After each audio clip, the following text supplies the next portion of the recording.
तो पहला प्रश्न, भारतीय संविधान सभा की स्थापना की गई थी कब, बताइए। कब की गई थी? 9 दिसंबर 1946 को।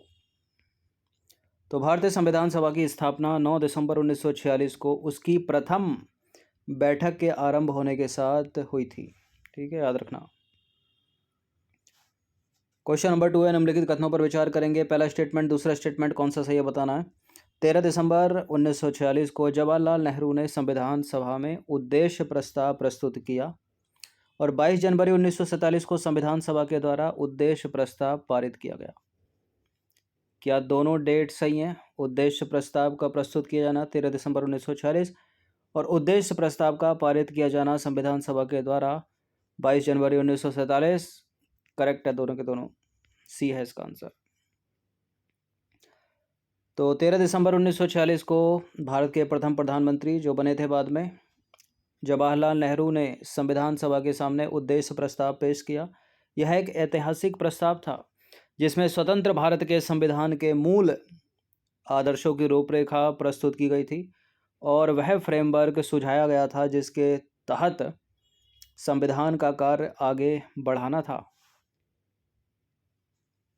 नंबर 3 है, राज्यसभा के गठन में प्रतिभा, अनुभव एवं सेवा को प्रतिनिधित्व देने में भारतीय संविधान निर्माता निम्नलिखित उदाहरण से प्रभावित हुए थे, बताइए। राज्यसभा के गठन में प्रतिभा, अनुभव एवं सेवा को प्रतिनिधित्व देने हेतु भारतीय संविधान के निर्माता किस देश के संविधान से प्रभावित हुए थे? आयरिश, कनाडा, संयुक्त राज्य अमेरिका या ऑस्ट्रेलिया? आयरलैंड। तो राज्यसभा के गठन में प्रतिभा, अनुभव एवं सेवा के प्रतिनिधित्व को, ठीक है, यानी नामांकन द्वारा नॉमिनेशन होता है ना, उसी के लिए भारतीय संविधान निर्माता आयरिश यानी आयरलैंड गणतंत्र से प्रभावित हुए थे। बहुत सारे चीज़ें हैं जो हमारे संविधान में दूसरे देशों से अडॉप्ट की गई हैं, वो भी एग्जाम में पूछ लिया था कौन चीज़ कहाँ से। नंबर 4 पर आ जाइए। निम्नलिखित में से कौन सा अनुच्छेद केंद्र शासित प्रदेशों के लिए उच्च न्यायालय का प्रावधान करता है या संघ शासित प्रदेशों के लिए हाई कोर्ट का प्रावधान करता है? यूटी के लिए हाई कोर्ट अनुच्छेद 241 है, 40 नहीं है। तो भारतीय संविधान के भाग 8 में संघ राज्य क्षेत्रों के बारे में, संघ राज्य क्षेत्र या केंद्र शासित प्रदेश एक ही बात है, ठीक है, प्रमुख उपबंध है जिनमें अनुच्छेद 241 संघ राज्य क्षेत्रों के लिए उच्च न्यायालय यानी हाई कोर्ट का प्रावधान करता है। अनुच्छेद 240 की बात करें तो कुछ संघ राज्य क्षेत्र के लिए विनियम बनाने की राष्ट्रपति की शक्ति है। अनुच्छेद 242 को जो है निरस्त कर दिया गया है और अनुच्छेद 239 में संघ राज्य क्षेत्रों के प्रशासन के बारे में उपबंध है। संघ राज्य क्षेत्रों का प्रशासन कौन से अनुच्छेद में है? 239 में। क्वेश्चन नंबर 5 पर आ जाइए। किस प्रधानमंत्री के कार्यकाल के दौरान भारत के संविधान में 9वीं अनुसूची को पुनर्स्थापित किया गया था? देखिए, मूल संविधान में 8 अनुसूचियां थीं, ठीक है, उसके बाद 9वीं जोड़ी गई तो प्रथम संविधान संशोधन था, 1951 में जोड़ी गई। 1951 में प्रधानमंत्री थे जवाहरलाल नेहरू। फिर 10वीं जोड़ी जाएगी, 11वीं, 12वीं, ठीक है, इस तरह से। तो संविधान के प्रथम प्रधानमंत्री जवाहरलाल नेहरू के कार्यकाल के दौरान भारत के संविधान में 9वीं अनुसूची को पुनर्स्थापित किया गया था। 9वीं अनुसूची का प्रथम संविधान संशोधन अधिनियम 1951 के द्वारा संविधान में वर्ष 1951 में जोड़ा गया था। नंबर 6 पर आ जाइए। भारतीय संविधान के किस संशोधन में वनों को राज्य सूची से संवर्धित सूची में स्थानांतरित कर दिया गया? वन को राज्य सूची से संवर्धित सूची में स्थानांतरित कर दिया गया 42वें संविधान संशोधन के द्वारा। कब हुआ था ये? 1976 में, 1976 में।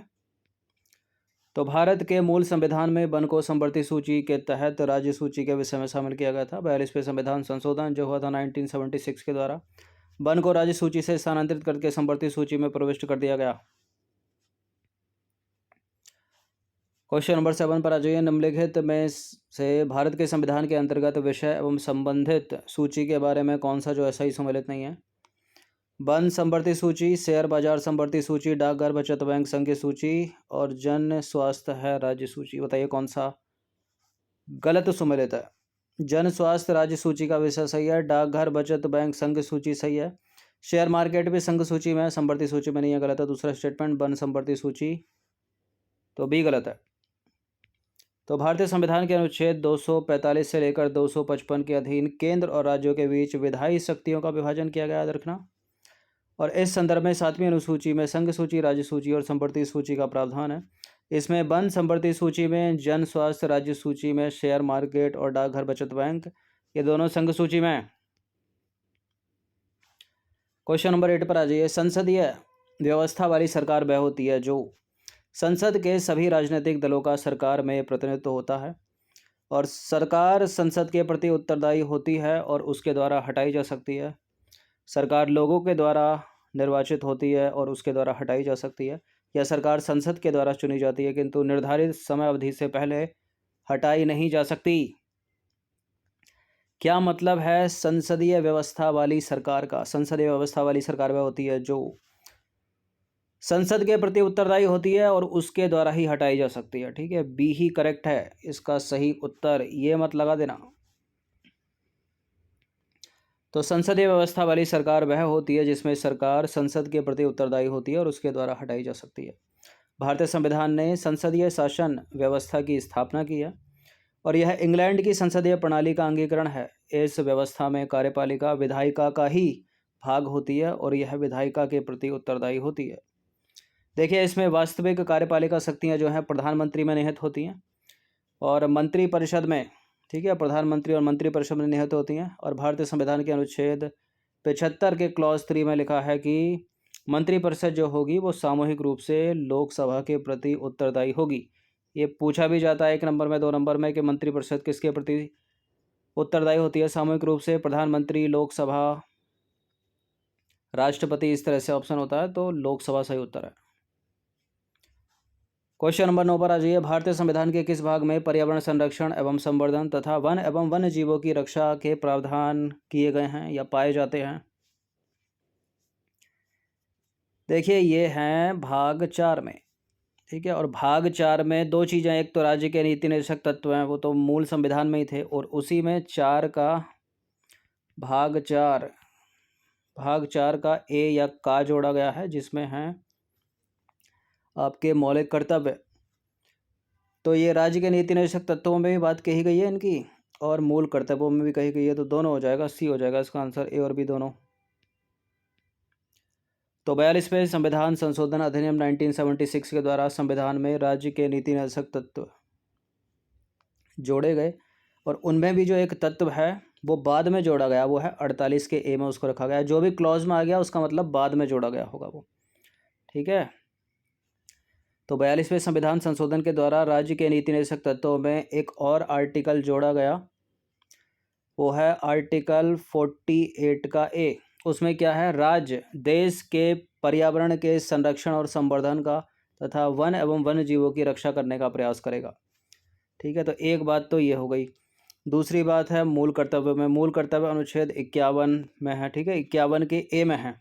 36 से 51 तो राज्य के नीति निर्देशक सिद्धांत है, 51 ए में है और ए से कहाँ तक है? के तक। टोटल कितने हैं? ये 11 हैं। तो उसी में के 51 ए के जी के अनुसार, जी में कहा गया है कि भारत के प्रत्येक नागरिक का यह कर्तव्य होगा कि वह प्राकृतिक पर्यावरण की, जिसके अंतर्गत वन, झील, नदी और वन्य जीव ये सब आते हैं, उनकी रक्षा करें, उनका संवर्धन करें और प्राणी मात्र के प्रति दया भाव रखें, ऐसा लिखा है। तो ये भी पर्यावरण से संबंधित हो गया, यानी मूल कर्तव्य में। ये भी हो गया नीति निर्देशक तत्वों में, इसलिए उत्तर सी था। 10वां प्रश्न है, निम्नलिखित में से कौन सा राज्य का निदेशक तत्व नहीं है? तो कुछ और होगा, मूल अधिकार होगा वो। ठीक है, या मौलिक कर्तव्य होगा। मादक पेयों के उपभोग पर निषेध, गायों और बछड़ों के वध का निषेध, पर्यावरण का संरक्षण संवर्धन करना और 16 वर्ष की आयु तक के बच्चों को निःशुल्क शिक्षा। नीति निर्देशक तत्व है, नीति निर्देशक तत्व है, नीति निर्देशक तत्व है, ये तो कुछ भी नहीं है। 6 से 14 वर्ष की आयु तक के बच्चों को निःशुल्क शिक्षा का अधिकार एक मौलिक अधिकार है अनुच्छेद 21 ए के तहत। तो भारतीय संविधान के भाग 4 में अनुच्छेद 32 से लेकर 36 तक राज्य के नीति निर्देशक सिद्धांतों का वर्णन किया गया है और 16 वर्ष की आयु तक के बच्चे को निःशुल्क एवं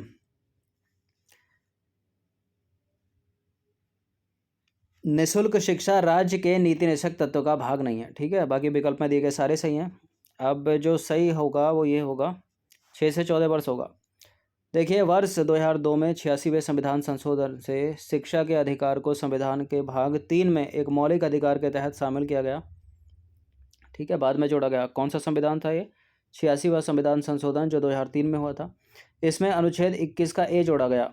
ठीक है, इसके अंतर्गत 6 से 14 वर्ष के बच्चों के लिए शिक्षा के अधिकार को मौलिक अधिकार बना दिया गया, फंडामेंटल राइट्स बना दिया गया। 11वां प्रश्न है, भारत के राष्ट्रपति अपना त्यागपत्र किसको संबोधित करते हैं?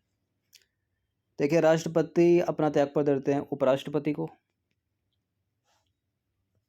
तो अनुच्छेद 56(1)(a) के अनुसार भारत के राष्ट्रपति अपना त्यागपत्र उपराष्ट्रपति को संबोधित करते हैं और उपराष्ट्रपति इसकी सूचना लोकसभा अध्यक्ष को तुरंत देते हैं। 56(2) में लिखा है अनुच्छेद। क्वेश्चन नंबर 12 पर आ जाइए। राष्ट्रपति पर महाभियोग की प्रक्रिया को शुरू करना है और भारतीय संविधान के अनुच्छेद 61 में इसका प्रावधान भी है। तो कौन से सदन से कर सकते हैं हम? लोकसभा से, राज्यसभा से, या किसी भी सदन से? किसी भी सदन से कर सकते हैं। ठीक है, ये कोई धन विधेयक नहीं है कि तो केवल लोकसभा में आएगा। तो राष्ट्रपति पर महाभियोग चलाने की प्रक्रिया का जो वर्णन अनुच्छेद 61 में किया गया है, और राष्ट्रपति पर महाभियोग का आरोप संसद का कोई भी सदन लगाएगा और दूसरा सदन जो है उस आरोप का अन्वेषण करेगा या कराएगा, और ऐसे अन्वेषण में राष्ट्रपति को स्वयं उपस्थित होने का तथा अपना प्रतिनिधित्व करने का अधिकार होगा। याद रखना, स्टेटमेंट बनाकर पूछ सकता है एग्जामिनर। क्वेश्चन नंबर 13 पर आ जाइए। निम्न में से कौन अपने पद की शपथ नहीं लेता है? राष्ट्रपति अपने पद की शपथ लेते हैं, उपराष्ट्रपति भी अपने पद की शपथ लेते हैं, प्रधानमंत्री भी लेते हैं, स्पीकर नहीं लेता, क्योंकि स्पीकर तो लोकसभा के सदस्यों में से चुना जाता है। जो सदस्य होते हैं वो पहले ही ऑलरेडी शपथ ले लेते हैं। इसी तरह प्रोटेम स्पीकर भी शपथ नहीं लेता। ठीक है, जब वो सदस्य होता है तभी ले लेता है। तो प्रश्न में दिए गए विकल्पों में स्पीकर या लोकसभा का अध्यक्ष अपने पद की शपथ नहीं लेता है। वह पहले ही लोकसभा सदस्य के तौर पर पद की शपथ ले चुका होता है, अतः स्पीकर के तौर पर शपथ नहीं लेता वो। ठीक है, बाकी सारे सही हैं, मतलब बाकी सारे शपथ ग्रहण करते हैं। नंबर 14 पर आ जाइए। प्रोटेम स्पीकर का कर्तव्य क्या होता है? प्रोटेम स्पीकर का क्या काम है? स्पीकर की अनुपस्थिति में सदन की कार्यवाही का संचालन करना? नहीं, केवल सदस्यों के चयन प्रमाण पत्रों को चेक करना कि वे सही हैं, ऐसा भी कुछ नहीं। देखिए, प्रोटेम स्पीकर का काम है सदस्यों को शपथ दिलाना। तो नवनिर्वाचित सदन में लोकसभा अध्यक्ष के चुनाव से पूर्व सदन के सामान्यतः वरिष्ठतम सदस्य को जो है प्रोटेम स्पीकर के रूप में चुना जाता है, और क्या करता है वो? नवनिर्वाचित सदस्यों को शपथ दिलाता है। बड़ा पूछा गया है, इंपॉर्टेंट है ये एग्जाम में। प्रोटेम स्पीकर यूपीएससी तक नहीं पूछा है कई बार। क्वेश्चन नंबर 15 पर आ जाइए। लोकसभा का सचिवालय किसके नियंत्रण में होता है? देखिए, लोकसभा का सचिवालय है तो प्रधानमंत्री के नियंत्रण में तो होगा नहीं वो, केंद्रीय गृह मंत्रालय के नियंत्रण में भी नहीं होगा, संसदीय मामलों के मंत्रालय के नियंत्रण में भी नहीं होगा, वो होगा लोकसभा अध्यक्ष के नियंत्रण में ही। तो लोकसभा का सचिवालय लोकसभा अध्यक्ष के निर्देश और नियंत्रण में काम करता है। उसे सचिवालय के कर्मचारियों पर, सदन के परिसर पर और संसद भवन संपदा पर सर्वोच्च प्राधिकार प्राप्त होता है। वह अपने इस अधिकार का प्रयोग लोकसभा के महासचिव की सहायता से करता है। तो ये कुछ इंडियन पॉलिटी के 15 प्रश्न थे, इनकी प्रैक्टिस एक बार कर लीजिएगा। धन्यवाद।